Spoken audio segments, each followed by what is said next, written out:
এখন আবার ছাত্রলীগ স্টাইলে শিক্ষকদের উপরে হামলা, শিক্ষার্থীদের উপরে হামলা, সাংবাদিকদের উপরে হামলা তারা আবার পুনরায় শুরু করেছে।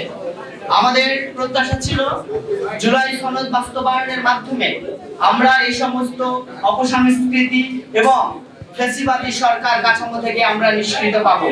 কিন্তু অত্যন্ত দুঃখের বিষয়, আমরা দেখতে পাচ্ছি বিএনপি সরকার যখনই ক্ষমতায় এসেছে, মাগুরা 2-এর উপনির্বাচনে তারা নির্বাচনী আচরণবিধির একটি চরম লঙ্ঘন ঘটিয়েছিল। আমরা আবারও দেখতে পাচ্ছি যে গণভোটের মাধ্যমে তারা তাদের সরকার ব্যবস্থাকে বৈধতা দিয়েছিল, সেই গণভোটের বিপক্ষে তারা অবস্থান করেছিল। যে তত্ত্বাবধায়ক সরকারের মাধ্যমে ক্ষমতায় তারা দৃঢ় করেছিল, সেই তত্ত্বাবধায়ক ব্যবস্থার আবার তারা বিপক্ষে অবস্থান করেছে।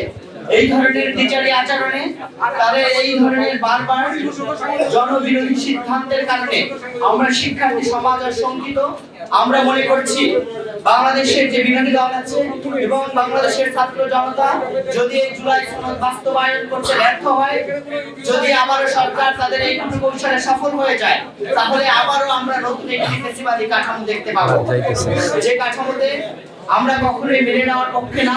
আমরা মনে করি বাংলাদেশের শিক্ষার্থী সমাজ কখনো এটা মেনে নেবে না এবং আবারও আমাদের সকল সামর্থ্যের আলোকে আমরা আমাদের জুলাই সনদ বাস্তবায়ন সহ আমাদের যে দাবিগুলো ছিল এগুলো বাস্তবায়নের জন্য আমরা আমাদের সর্বোচ্চ প্রচেষ্টা অব্যাহত রাখবো ইনশাআল্লাহ। ইউএফটি ফার্স্টের সাথে ট্রেড করুন যে কোনো জায়গা থেকে, ক্যাম্পাসে ক্লাসের ফাঁকে, ঢাকার জ্যামে বসে কিংবা ঘরে বসে।